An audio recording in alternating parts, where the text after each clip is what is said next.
আসসালামু আলাইকুম। আশা করি আপনারা সবাই ভালো আছেন। ডব্লিউপি পুরো জাহিদের পক্ষ থেকে আপনাদের সকলকে স্বাগত। আজ আমি আপনাদের দেখাবো ওয়ার্ডপ্রেস ড্যাশবোর্ডের পরিচিতি। গতদিন আমরা দেখিয়েছি লোকাল ডব্লিউপি কিভাবে ডাউনলোড করতে হয়। চলুন তাহলে আমরা লোকাল ডব্লিউপির ভিতরে যাই। লোকাল ডব্লিউপি ওয়ার্ডপ্রেসের ড্যাশবোর্ডে যাওয়ার জন্য প্রথমে আমাদের লগ ইন করে নিতে হবে। আমরা এখানে ডব্লিউপি অ্যাডমিনে ক্লিক করব।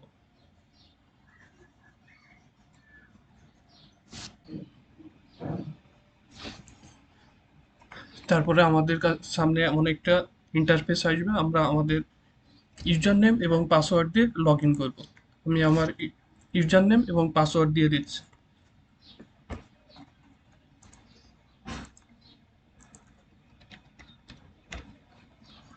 এবং লগ ইন বাটনে ক্লিক করব।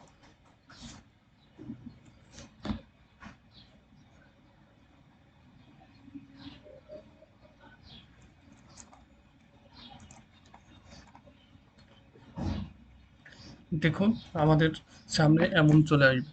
যখন আপনারা প্রথমে আপনাদের লোকাল ওয়ার্ডপ্রেসটি ডাউনলোড করবেন তখন আপনাদের সামনে এমন ইন্টারফেস আসতে পারে। সেক্ষেত্রে দেখতে খুব একটা ভালো লাগে না, সেজন্য আমরা এগুলোকে ডিসমিস করে দেব। আপনি চাইলে এখান থেকে এটা ডিসমিস করে দিতে পারেন। এগুলো দেখতে খুব একটা পেজে ভালো লাগে না, তাই আমি এগুলো ক্লিয়ার করে নেব। এগুলো টিক মার্ক উঠায় দেখুন এটা একদম ব্ল্যাঙ্ক হয়ে গেছে, দেখতেও ভালো লাগছে। চলুন আজ তাহলে আমি প্রথমেই দেখাবো আপনাদের ড্যাশবোর্ড পরিচিতগুলো। এখানে আসলে যদি আপনারা আমাদের সাইটের নামটি ছিল বিগিনার্স, যদি আপনারা আমাদের সাইটে দেখতে চান সেক্ষেত্রে ভিজিট সাইটে ক্লিক করলে আমরা আমাদের সাইটে চলে যাব। আমাদের যে স্যাম্পল থিম দেওয়া থাকে সেই থিমটি এখানে ডাউনলোড করা আছে। আমরা আমাদের ড্যাশবোর্ডে চলে যাব এবং ড্যাশবোর্ডের পরিস্থিতি নিয়ে আজকে আপনাদের বলবো। এখানে ড্যাশবোর্ডের পরিস্থিতি, যখন মনে করেন এখানে কখনো যদি কোনো আপডেট প্রয়োজন হয়, এখানে অটোমেটিক এরা দিয়ে দেবে যে আপনার এটা আপডেট প্রয়োজন।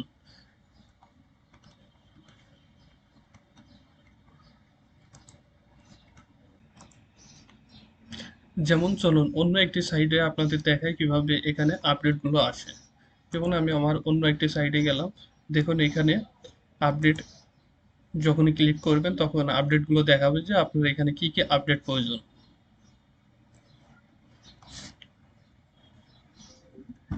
আপডেট করতে চাই তাহলে আমরা সেটা ইউজ করতে পারি। এখানে দেখুন ভিউয়ার্স, এখানে আপডেটে যখন ক্লিক করলাম তখন দেখুন আমরা ইউজ করতেছি বর্তমানে 6.4.3, আর বর্তমান আপডেট ভার্সন হচ্ছে 6.5.3। এই ওয়ার্ডপ্রেসে আপডেট হচ্ছে ওয়ার্ডপ্রেসের কোর ভার্সন, মানে যখন আমাদের কোর যখন চেঞ্জ হয় তখন এখানে ভার্সনের কোরগুলো চেঞ্জ হয়ে যায়। আমাদের বর্তমান কারেন্ট ভার্সন হচ্ছে 6.4.3 আর আপডেট ভার্সন 6.5.3।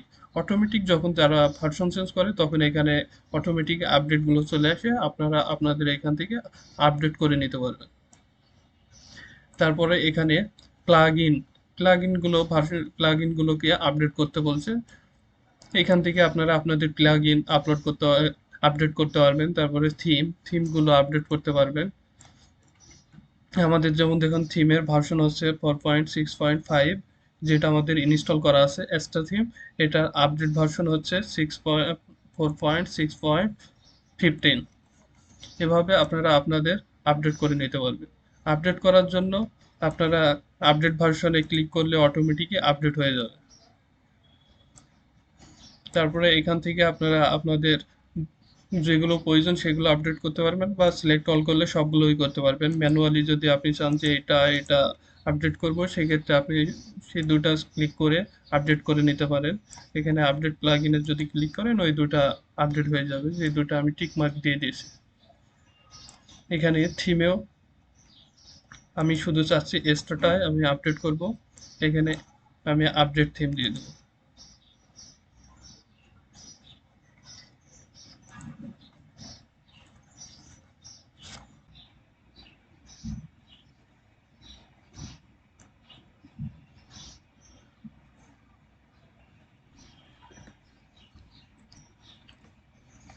দেখুন আপডেট থিং সাকসেসফুল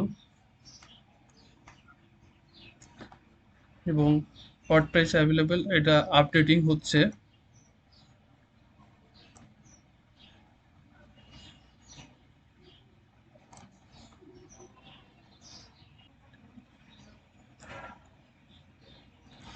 তবে আরো একটি বিষয়, যখন আপনারা আপনাদের এই আপডেটগুলো করবেন তখন অবশ্যই ব্যাকআপ নিয়ে নেবেন, এবং কিভাবে ব্যাকআপ করতে হয় এগুলো আমি আমার পরবর্তীতে ভিডিওতে আপনাদের দেখাবো। আশা করি আপনারা আমার সবগুলো ভিডিও দেখবেন, তাহলে আশা করি যে আপনারা আপনাদের ওয়ার্ডপ্রেসের সকল কিছুই আমার ভিডিও থেকেই শিখতে পারবেন। এরা এখানে দেখুন বলেই দিচ্ছে, before updating please backup your database and file. এখানে যদি আপনি আপনাদের ডাটাগুলোকে ব্যাকআপ না করেন তখন আপনার ওয়েবসাইটটি ভেঙে যাবে, তাই অবশ্যই আপডেট করার আগে ব্যাকআপ ফাইল নিয়ে নিতে হয়। সেটা আমি আপনাদের পরবর্তী ভিডিওতে দেখাবো। নেট স্লো হওয়ার কারণে আমার আপডেট হতে অনেক দেরি হচ্ছে। আমি আপনারা এভাবে দিয়ে দেবেন, আপডেট হয়ে যাবে। আমি আমার অন্যগুলো দেখাচ্ছি আপনাদের। এভাবে আপনারা আপনাদের আপডেটগুলো এখান থেকে দেখে নেবেন। তার পরবর্তীতে হচ্ছে পোস্ট। এখান থেকে এসে যখন পোস্টে ক্লিক করবেন, এখানে কোনো পোস্ট আছে কিনা সেগুলো দেখতে পারবেন। অল পোস্টে ক্লিক করলে এখানে কয়টা পোস্ট আছে আপনারা দেখতে পারবেন। আমার এই সাইডে মাত্র থিমে যেটা ছিল স্যাম্পল, ওই একটাই হ্যালো ওয়ার্ড একটা পোস্ট করা আছে। তারপরে আপনি যদি নতুন অ্যাড নিউ পোস্ট করতে চান তাহলে এখানে অ্যাড নিউ ক্লিক করতে পারেন। এখানে অ্যাড নিউ ক্লিক করে আপনি নতুন পোস্ট করতে পারেন। তারপরে ক্যাটাগরি, এখান থেকে আপনারা যে পোস্ট করবেন পোস্টগুলোর ক্যাটাগরি সিলেক্ট করে দেবেন। এবং ট্যাগস, এখানে কিভাবে ট্যাগস দিতে হয় সেগুলো নিয়ে আমি পরবর্তীতে আপনাদের পোস্ট এবং পেজ নিয়ে একটা আলাদাই টিউটোরিয়াল করব। আপনারা ওইগুলো থেকে সম্পূর্ণ ক্লিয়ার হয়ে যাবেন। আজ এ পর্যন্তই শুধু জেনে রাখুন। তারপরে মিডিয়া, মিডিয়াতে এসে যখন মনে করেন আপনারা অল মিডিয়া আইটেমস, এখানে যখন আপনারা আপনাদের কাজ করবেন, যে কাজগুলো এখানে ছবি আপনারা ডাউনলোড করবেন সেগুলো আপনাদের এখানে দেখাবে। ইন্টারনাল এখানে আপনাকে দেখাবে। আর যদি আপনি আপনার কম্পিউটার থেকে নিতে চান সেক্ষেত্রে অ্যাড নিউ ফাইলে ক্লিক করে আপনি আপনার কম্পিউটার থেকে এনে এখানে কাজ করতে পারবেন। এগুলো সচরাচর আমাদের প্রয়োজন হয় না, আমরা আমাদের কাজ করার সময় অ্যাড নিউ ফাইল থেকে কম্পিউটার থেকে নিয়ে কাজ করি। পরবর্তীতে আমি আপনাদের আরো ডিটেলস দেখাবো। পেজ আর পোস্টের কিছুটা একই, তবে পেজ আর পোস্ট নিয়ে আমি পরবর্তী টিউটোরিয়ালে দেখাবো, সেগুলো দেখলে আপনারা আশা করি সম্পূর্ণ ক্লিয়ার হয়ে যাবে। কমেন্ট, এখানে কমেন্ট বলতে আমি আমার ওয়ার্ডপ্রেসে কেউ যদি কখনো কমেন্ট করে সেই কমেন্টগুলো আমরা এখানে দেখতে পাবো। কে কি কমেন্ট করছে সেগুলো দেখতে পাবো, এখান থেকে আমরা অ্যাপ্রুভ করতে পারবো, স্প্যামে দিতে পারবো। এখান থেকে আমরা আমাদের কমেন্টগুলো দেখে নিতে পারবো, কত তারিখে কে কমেন্ট করছে কি কমেন্ট করছে সেগুলো দেখে নিতে পারবো। তারপরে অ্যাপিয়ারেন্স, আমাদের সবচেয়ে লোকাল ওয়ার্ডপ্রেসের সবচেয়ে বেশি কাজ করতে হয় এই অ্যাপিয়ারেন্স। অ্যাপিয়ারেন্স থেকে আপনারা থিম চেঞ্জ করতে হয়, থিমের যত ফাংশন আছে মেনু বার উইজেট ইত্যাদি এখান থেকে আমাদের কাজ করতে হয়। এখান থেকে দেখুন আমাদের অনেকগুলো থিম ডাউনলোড করা আছে। আমাদের একটি থিম হচ্ছে 2024, এখান থেকে আমরা আলাদা থিম চেঞ্জ করতে পারি। যদি আমরা এখন মনে করুন অন্য একটি থিম চয়েস করব সেক্ষেত্রে অ্যাড নিউ থিমে ক্লিক করবো, যেমন অ্যাড নিউ থিমে ক্লিক করলাম। এখন যদি আপনি এক্সটার্নাল কোনো ডাউনলোড করে যদি আপনি আপনার ওয়েবসাইটে থিম ডাউনলোড করতে চান তাহলে আপলোড থিম গিয়ে সেখান থেকে আপনি আপলোড থিমে ক্লিক করলাম, এখানে চুজ ফাইল, আপনি যে থিমটি আপনার ডাউনলোড করা থাকবে সেটা এখানে দিয়ে দেবেন। আর যদি আপনি আপলোড না করতে চান সেক্ষেত্রে যদি এখান থেকে ডিফল্ট নিতে চান, এখানে যেমন আমি যদি এখন এক্সট্রা থিম নিই এবং ক্লিক করি, দেখবেন এই যে এক্সট্রা থিম চলে আসছে। আমি যদি এখন এই থিমটা এখানে ইনস্টল করতে চাই,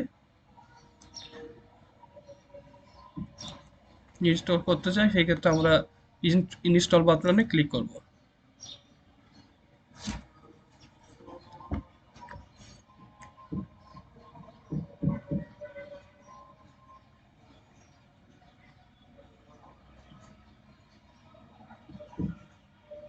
এবং দেখুন এটি ইনস্টল হয়ে গেছে।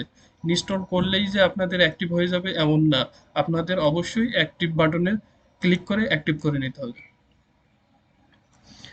দেখুন আগে আমাদের পেজের ছিল অন্যরকম, আর এখন চলে এসেছে অন্যরকম এক্সট্রা থিম। এভাবে আপনারা আপনাদের থিম চেঞ্জ করে নিতে পারবেন। এখানে দেখুন অ্যাপারেন্স, অ্যাপারেন্স থেকে এখন এই যে থিমের ডিটেলসগুলো এখন এইখানে দিয়ে দিয়েছে। তারপরে প্লাগ ইন, আমরা এখান থেকে প্লাগ ইন ইউজ করতে পারি। এখান থেকে প্লাগ ইন ইনস্টল বাটনে যদি আমরা ক্লিক করি, এখানে কয়টা প্লাগ ইন আছে সেগুলো দেখাবে। আমার যেহেতু এখানে কোনো প্লাগ ইন ডাউনলোড করা নেই, সেখানে ফাঁকা দেখাচ্ছে। আপনি যদি অ্যাড নিউ প্লাগ ইন করতে চান এখানে ক্লিক করতে পারেন, বা এখানে ক্লিক করে add new plugin add করতে পারেন। তারপরে ইউজার, এখান থেকে আপনি দেখতে পারেন অল ইউজার, আপনার এখানে কয়জন ইউজার আছে। আমার যেমন শুধু এখানে একটাই ইউজার আছে, অ্যাডমিন, শুধু অ্যাডমিন ইউজার দেখাচ্ছে। যদি আপনার আরো ইউজার থাকে সব ইউজারগুলো এখানে দেখতে পারবেন। তারপরে যদি আপনি অ্যাড এ নিউ ইউজার, আপনি যদি কাউকে এখানে ইউজার অ্যাড করতে চান সেই ক্ষেত্রে আপনি এখানে ইউজার অ্যাড করতে পারেন, তার নাম, email, first name, last name, website যদি থাকে ওয়েবসাইট, একটা পাসওয়ার্ড দিয়ে দিবেন এবং এখানে কি নিয়ে আপনি তাকে আপনার ইউজারটি দেবেন সেটা দিয়ে দেবেন, subscribe, contributor, author, editor, administrator ইত্যাদি। এটা দিয়ে অ্যাডমিন ক্লিক করলে আপনি তার ইমেল, তার কাছে একটা ইমেল চলে যাবে, সেই ইমেলে ক্লিক করলে আপনার সেটা অ্যাক্সেস পেয়ে যাবে। এখান থেকে প্রোফাইল, আপনারা আপনাদের ইউজারের প্রোফাইলগুলো এখানে দেখে নিতে পারবেন। এখানে তেমন একটি বিষয় নাই, এখানে জরুরি বিষয় হচ্ছে এখানে আপনি কেমন এই কালারটা কেমন চাচ্ছেন। এই ডিফল্ট লাইট যেমন এই যে চেঞ্জ করলাম, এটা চেঞ্জ হয়ে গেল। এখানে অ্যাডমিন কালার স্কিমটা এমন, তারপরে মডার্ন, মানে এখানে আপনি আপনার চয়েস মতো একটা কালার চেঞ্জ করে নিতে পারেন। আর এখানে প্রয়োজনীয় আরেকটা, এটা প্রয়োজনীয় না, তবে যদি আপনি মনে করেন তাহলে এখানে টিক মার্ক দিলে আপনি এটার মাধ্যমে কিবোর্ডের বিভিন্ন কি প্রেস করে আপনি যে কোনো কমেন্টগুলোকে শর্টকাটে মডারেশন করতে পারবেন। এটা আমাদের তেমন একটা প্রয়োজন হয় না, যদি প্রয়োজন হয় তাহলে আপনারা এখানে টিক মার্ক দিয়ে নেবেন। আর ডকুমেন্টেশন অফ কিবোর্ড শর্টকাটস পড়লে আপনারা মোটামুটি ধারণা পেয়ে যাবেন। হ্যাঁ, টুলবার এটা ক্লিকই থাকবে। আর এখানে ল্যাঙ্গুয়েজ, আপনারা কি ল্যাঙ্গুয়েজে আপনাদের এই ওয়েবসাইটে দেখাতে চান সেটা আপনারা সিলেক্ট করে দিবেন। আর এখানে ইউজার নেমটা কখনোই চেঞ্জ করা সম্ভব না। এখানে আপনার যে প্রোফাইলে আপনার কি নাম থাকবে সেই নামটা দিয়ে দিবেন, লাস্ট টাইম দিয়ে দিবেন, নিক নেম দিয়ে দিবেন, ডিসপ্লে নেম কি থাকবে সেটা আপনারা এখানে দিয়ে দিবেন, ইমেল একটা দিয়ে দিবেন।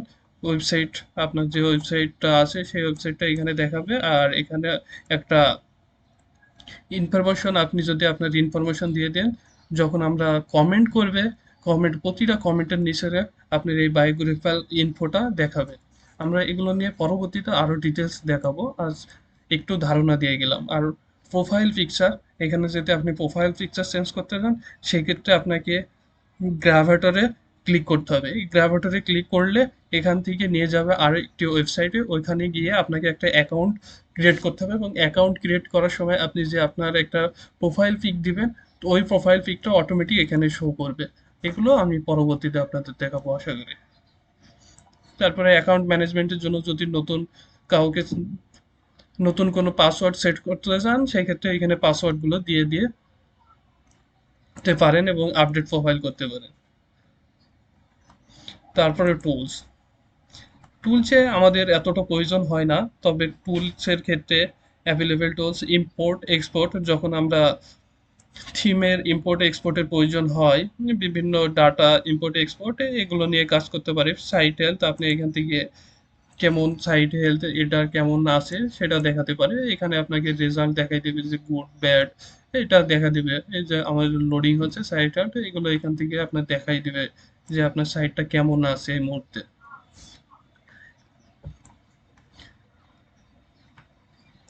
তারপরে সেটিংয়ে কিছু জরুরি বিষয় আছে, সেগুলো আমি আপনাদের দেখাবো। এখানে দেখুন, সেটিং থেকে যখন জেনারেলে আসবো তখন এখানে সাইট নেম কি দিব। দেখুন আমাদের এখানে সাইট নেম দেওয়া আছে বিগিনার্স, এখানে সেই বিগিনার্সটা দেখাচ্ছে। আপনার যখন আপনি ওয়ার্ডপ্রেসে আপনার কি নাম দেওয়া থাকবে, তখন আপনি এখানে আপনার নামটি সিলেক্ট করে দেবেন এবং ট্যাগলাইন এখানে আপনি দেখাই দিবেন এরপরে কি দেওয়া থাকবে। বিগিনার্স এর পরে যেমন এখানে ওয়ার্ডপ্রেস দেখা যাচ্ছে, এখানে আপনি একটা ট্যাগলাইন লিখে দিবেন। যেমন আমি যদি এখানে লিখে দিই the best WordPress developer in BD, তখন এখানে আপনার বিগিনার্স এর পরে আপনার the best WordPress developer in BD টা শো করবে। আর এটা অবশ্যই এসইও এর জন্য একটি উপকারী, তাই অবশ্যই আপনারা সাইট টাইটেল এবং ট্যাগ লাইনটি দিয়ে দেবেন। তারপরে এখান থেকে সাইট আইকন, এখান থেকে আপনারা সুজে সাইট আইকন ক্লিক করে আপনারা একটা আইকন বাটন দিয়ে দিবেন। যেমন দেখুন এখানে এই যে ওয়ার্ডপ্রেসের একটা এখানে সাইট লোগো দেওয়া আছে। আপনারা আপনাদের পছন্দ মতো সাইট লোগোটি যখন এইখানে আপলোড করে দিবেন, তখন এইখানে এই সাইট লোগোটা চেঞ্জ হয়ে যাবে এবং আপনাদের এই সাইট লোগোটা চলে আসবে। তারপর ওয়ার্ডপ্রেস অ্যাড্রেস, এটা আপনাদের ওয়ার্ডপ্রেসের যে অ্যাড্রেস ইউআরএল সেটা এখানে থাকবে। তারপরে অ্যাডমিনিস্ট্রেটর ইমেল অ্যাড্রেস এখানে থাকবে। তারপরে মেম্বারশিপ, আপনি কি কোনো এখানে মেম্বার অ্যাড করতে চান? যদি অ্যাড করতে চান তাহলে রেজিস্টার যদি করার প্রয়োজন হয় তাহলে টিক মার্ক দেবেন। অ্যাজ ইউজুয়াল এগুলো আমাদের প্রয়োজন হয় না, যারা ই কমার্সে ব্যবসা করে তাদের ক্ষেত্রে এগুলো প্রয়োজন হয়ে থাকে। তারপরে এখানে আপনি কি রুলে একজনকে দেবেন ইউজার, সেগুলো দেখা যাচ্ছে। তারপরে সাইট ল্যাঙ্গুয়েজ, আপনি কি ল্যাঙ্গুয়েজে এখানে দেখাতে চান সেটা দেখাই দেবেন। টাইম জোন, এখানে টাইম জোন আপনি আপনার ক্লায়েন্টের রিকোয়ারমেন্ট অনুযায়ী, ক্লায়েন্ট কোন দেশে সেই দেশ অনুযায়ী আপনি এখানে টাইম সিলেক্ট করে দিতে পারেন টাইম জোনটি। তারপরে ডেট ফরম্যাট, আপনি কেমন ডেট ফরম্যাট দেখতে চান। যদি এমন দেখতে চান তাহলে পোস্টের পর এরকম একটা ফেজ আসবে। আপনি যদি এটা ক্লিক করেন তাহলে একটা পোস্টের পর এমন একটা তারিখের ডেট আসবে, মানে এগুলো আপনি যেভাবে দিবেন সেভাবে আসবে। যদি কাস্টমার ক্লিক করেন তাহলে প্রথমে ইয়ার আসবে, তারপরে মান্থ আসবে, তারপরে ডে আসবে। এটা আপনারা এলোমেলো করলে দেখতে পারেন, তাহলে সহজেই বুঝে যাবেন। তাই তারপরে টাইম ফরম্যাট, এখানে আপনি কিভাবে দেখতে চাচ্ছেন সেই টাইম ফরম্যাটটা আপনারা দিয়ে দেবেন। আর উইক স্টার্ট ওয়ান, আপনি কিভাবে কবে থেকে আপনার ওয়েবসাইটে রানিং রাখতে চান সেটা আপনি এখানে দিয়ে দিতে পারেন। আপনার ছুটির দিন, যেমন আমাদের ছুটির দিন শুক্রবার, আমাদের শনিবার থেকে অফিস খোলা, এখানে আপনারা স্যাটারডে দিয়ে দিতে পারেন, এমন এখানে সেভ চেঞ্জ করে দিতে পারেন। তারপরে রাইটিং, রাইটিংয়ে আমাদের এতটা তেমন কিছু প্রয়োজন হয় না। রাইটিং নিয়ে এতটা আমাদের এখন না জানলে হবে, আমি আপনাদের পরবর্তীতে আরো ভালোভাবে বুঝাই দেবো রাইটিং নিয়ে। তারপরে রিডিং, এটা খুবই জরুরি। যখন মনে করেন এখন যদি এইখানে যেটা আমার দেওয়া আছে হোম পেজ ডিসপ্লে, আমি এখন যদি কোনো একটা পোস্ট করি সরাসরি সেটা আমাদের ডিসপ্লেতে শো করবে। কিন্তু আমাদের ওয়েবসাইটগুলোতে ম্যাক্সিমামই আমরা আমাদের লেটেস্ট পোস্ট হোম পেজে রাখতে চাই না। সেক্ষেত্রে আমরা এখানে এই সাইটে পেজে ক্লিক করব, এখানে হোম পেজ, এখানে আমার যেহেতু পেজ ক্রিয়েট করা নেই সেক্ষেত্রে এখানে যখন আমি আমার হোম পেজ ক্রিয়েট করা থাকবে আমি এখানে হোম পেজ দিয়ে দেবো। এবং যে আপনি যে পোস্টগুলো করবেন সেই পোস্টগুলো কোথায় রাখবেন সেটা এখানে সিলেক্ট করে দেবেন। যেহেতু আমার পেজ করা নেই তাও আমি দেখাতে পারলাম না। আর যদি আপনাদের, তবে আমাদের ক্ষেত্রে সকলে পোস্ট পেজগুলো আমাদের ব্লগ সাইটেই থাকে, আমরা ব্লগ সাইটে এখানে ক্লিক করে এখানে ব্লগ করে দেব। তারপর ব্লগ পেজ শো মোস্ট, আপনি একটা পেজে ব্লগ কতটি শো করাতে চাচ্ছেন। একটা মনে করেন এমন একটা পেজে আপনার 10টা ব্লগ শো করবে, আপনি যদি চান এখানে 5টা করবে 10টা করবেন, কম বেশি করাতে পারেন এই। তারপরে মোস্ট রিসেন্ট পোস্টগুলো ফিড আকারে কিভাবে দেখাবে, মানে এভাবে এমন এক সাইড দিয়ে আপনার কয়টা পোস্ট দেখাবে সেগুলো দেখাবে। এখানে আপনার 10টা 5টা যা খুশি সেগুলো দিয়ে দিবেন। হ্যাঁ, তারপরে এগুলোতে তেমন একটি প্রয়োজন নেই। তারপর ডিসকাশন, এগুলো নিয়ে, এগুলো আপনার মূলত কমেন্ট, কেউ কমেন্ট করলে কিভাবে আপনি কতদিন কিভাবে রাখতে চান সেগুলো, এগুলো আপনারা মোটামুটি পড়লে আপনারা একটা ধারণা পেয়ে যাবেন। কমেন্ট ইনস্ট্রাকশন এটার ভিতরে ডিসকাশনে। আর মিডিয়া তো আপনাদের, এইখানে মিডিয়ার বিষয়টি হচ্ছে আপনার যখন ছবি দিবেন, এখানে যে মিডিয়া ছিল এখানে ছবিগুলো থাম্বনেল সাইজে যখন ছবি দিবেন অটোমেটিক এটা 150 এবং হাইট 150 নেবে। আপনারা যদি কম বেশি করতে চান সেক্ষেত্রে এখানে কম বেশি হতে পারে। এখানে যে মিডিয়ার থেকে আমরা ছবি আমাদের পেজ পেজে তারপরে পোস্ট করার সময় আপলোড করব, সেক্ষেত্রে এখানে থাম্বনেল সাইজ দিয়ে দিলে সরাসরি 150 বাই 150 নিয়ে নেবে। এবং যদি আপনি কম বেশি করতে চান সেক্ষেত্রে করতে পারবেন। তারপরে মিডিয়াম সাইজ, লার্জ সাইজ এগুলো আপনারা এখান থেকে করে নিতে পারেন। আর আরো একটি গুরুত্বপূর্ণ বিষয় হচ্ছে পারমালিঙ্ক। এখানে দেখুন, এখানে প্ল্যান যখন আমরা একটা পোস্ট করব, পোস্ট করার পর এখানে এমন দেখাবে, যখন আমি একটা পোস্ট করব আমার ওয়েবসাইটের নাম দেখাবে, তারপরে ওয়েবসাইটের নাম দেখানোর পরে এরকম একটা কোড দেখাবে। এটার মাধ্যমে তো কেউ সহজে আমাদের খুঁজে পাবে না। তারপরে ডে অ্যান্ড টাইম দেখাবে, ডে অ্যান্ড টাইম দেখাবে, তারপরে পোস্ট, এটা স্যাম্পল পোস্ট, যে পোস্টের নামটা এখানে দেখাবে, তারপরে মান্থ এবং নেম দেখাবে। এখানে মনে করেন এখানে মান্থ দেখাবে, তারপরে আমাদের পোস্টের নেমটি দেখাবে, তারপরে নিউমারিক এবং আমাদের পোস্টের এটা সংখ্যা হিসাবে দেখাবে। আর পোস্ট নেম, আমরা যখন আমাদের ওয়েবসাইটে কোনো একটা পোস্ট করব, পোস্ট করার সময় আমাদের ওয়েবসাইটের নামের পর আর শুধু আমাদের যে পোস্ট একটা কিওয়ার্ড থাকবে সেটা নিয়ে এখানে দেখাবে। এখানে যেমন একটা আমি যদি পোস্ট করি, এখানে আমাদের পোস্ট করার পর আমাদের এই বিগিনার্স লোকালের পর আমাদের পোস্ট নেমটি উঠবে। আর কাস্টম দিলে কাস্টম পোস্ট নেম, শুধু এখানে এভাবে পোস্ট নেম, এই এমন পোস্ট নেম উঠে আসবে। তবে সবচেয়ে এসও ফ্রেন্ডলি হচ্ছে পোস্ট নেম। আমরা আমাদের কাজ করার সময় অবশ্যই পোস্ট নেম ইউজ করব, এটা এসইও ফ্রেন্ডলি। এগুলো নিয়ে আমি আরো বিস্তারিত দেখাবো। আজ অনেক বড় ভিডিও হয়ে যাচ্ছে, তাই আমি আপনাদেরকে আজ সব দেখাতে পারলাম না, এমনি একটি ধারণা দিয়ে গেলাম। ডে বাই ডে আমি আপনাদের সব প্রতিটা সাইটই আপনাদেরকে আমি ডিটেলস দেখাবো। তারপরে প্রাইভেসি, প্রাইভেসি নিয়ে কি কি থাকে সেগুলো আপনি এখান থেকে আপনার পেজের প্রাইভেসি ক্রিয়েট করে দিতে পারেন। তো আজ আপনাদেরকে একটা ধারণা দেওয়ার চেষ্টা করলাম ওয়ার্ডপ্রেস, ওয়ার্ডপ্রেসের ড্যাশবোর্ড সম্পর্কে। আজ এ পর্যন্তই। আশা করি আপনারা ভালো থাকবেন এবং পরবর্তী ভিডিওগুলো দেখার জন্য অবশ্যই পাশে থাকা আইকন বাটনটি ক্লিক করে সাবস্ক্রাইব করে ফেলবেন এবং আইকন বাটনটি ক্লিক করবেন। ধন্যবাদ, সবাই ভালো থাকবেন।